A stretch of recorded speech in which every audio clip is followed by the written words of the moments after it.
Greetings, Minecrafters, and welcome to another Minecraft discussion.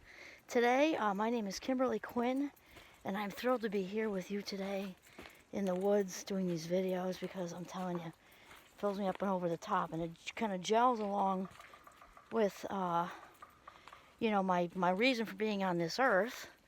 We talked about that yesterday, which we all have. We've all got a purpose, all 8 billion of us, that belongs solely to you, and that is to help people see their value, no matter what it is I'm doing.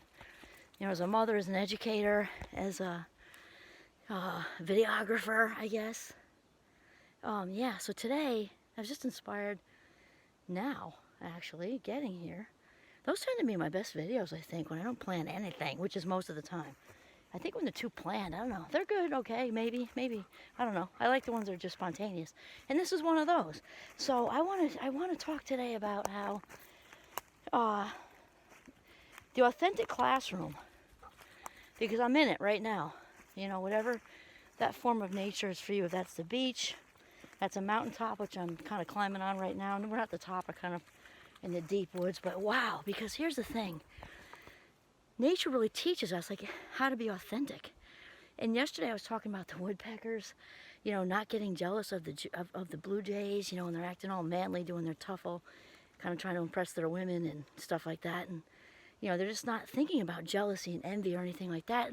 And also the little chickadees make that noise. And I used to actually do back. And one of our daughters said to me, "Mom, you really shouldn't do that, because she's going to think you want to date her." I mean, that's like their little mating thing that they do. And I'm thinking now, that's stress, so I stopped doing that. Sometimes I fall into it, but because it's fun.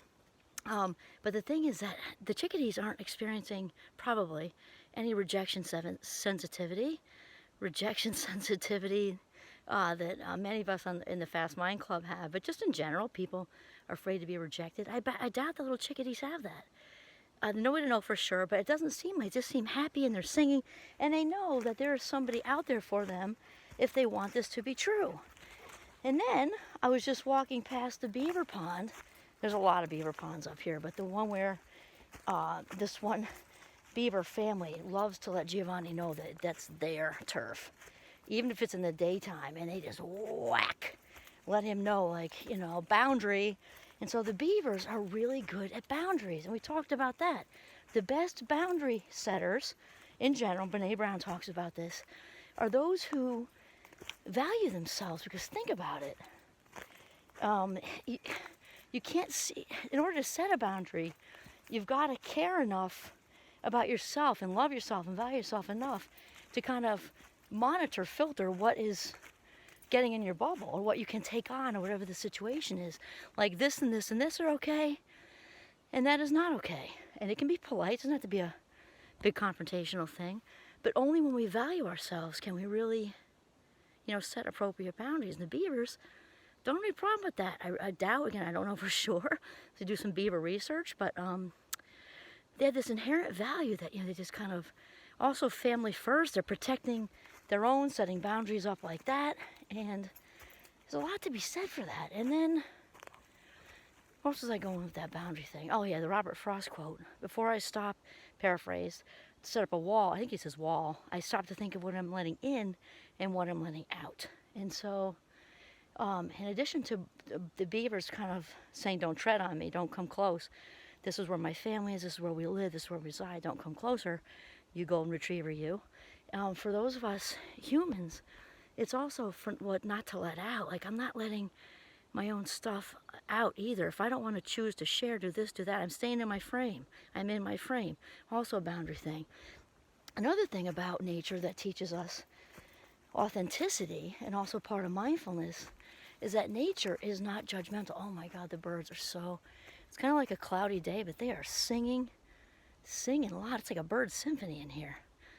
That's, I guess, another lesson, because it's a kind of a cloudy, it's a little moist day, and they don't care. They're just singing happy, happy sunshine thoughts all over the place. Okay, so the non-judgmental thing is also something we do with mindfulness, and obviously this is part of self-love.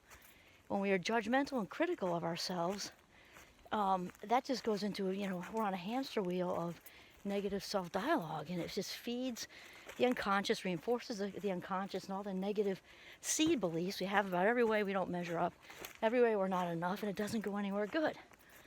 Whereas in nature, I mean, just being out here right now in the woods don't care how much you weigh. They don't care how tall you are. They don't care about whatever you've been labeled with. They don't care, about any mistakes you've made in the past. They don't care about any mistakes you make in the future, because there is no future in here. It's all happening right here, right now. So when you think of all the scarcity thoughts we have all day too, there are no scarcity thoughts in the woods, because there's abundance everywhere. It's not about what I don't have, my life isn't complete without this. It's all complete. It's all complete right here. It's all whole and complete. And the woods doesn't need anyone's approval. It's kind of like everything we've been talking about, right? The woods is its own frame. No need for approval. No need to please anyone. It's what you see is what you get. What you have. What you see is what you get. That's what I meant to say. Trees are standing up. Trees are falling down. There's a tree across one of the paths over there. So step over it. Go under it. Walk around it. Go a different direction. That's how it works. And it's so exemplary of life. I mean, I'm in authentic heaven right now. Also, the other day when I was doing a different video, I got really, all of a sudden I sat down on a little bridge it's up a ways, so I can't do that at this minute, but it was really metaphorical for life. And I sat on that bridge with little Giovanni. It was crazy how the water,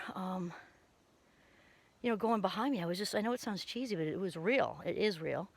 And, where I've been and where I'm going, and the whole thing, just being in the woods, it's difficult to not be authentic in the woods, because you're surrounded by it. It's just like swimming in authenticity.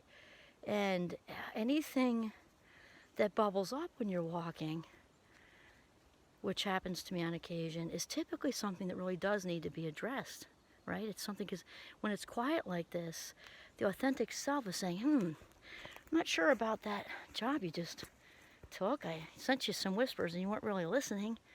It's not too late.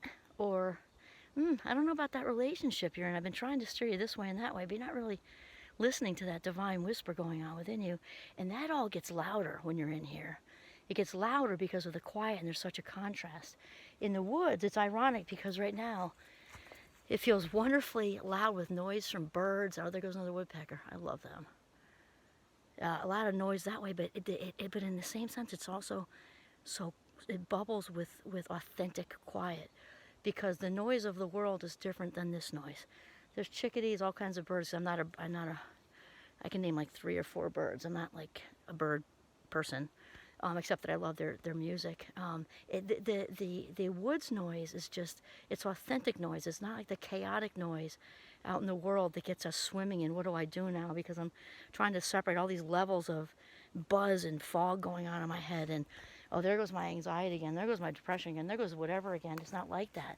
The noise here is authentic, and it actually lifts your spirit. So what I would say is, if you can, because not everybody has access to nature right out the door like we are so blessed to have, to do your best to find the nature near you, whether it's beach, mountains, woods, river, pond, something. Just try to make that leap, even if you have to kind of plan for it, and enjoy and listen to those lessons of nature, because there is no better teacher of authenticity than nature. This is Kimberly Quinn signing off from the deep woods of northern Vermont. Have a mindful, very peaceful day.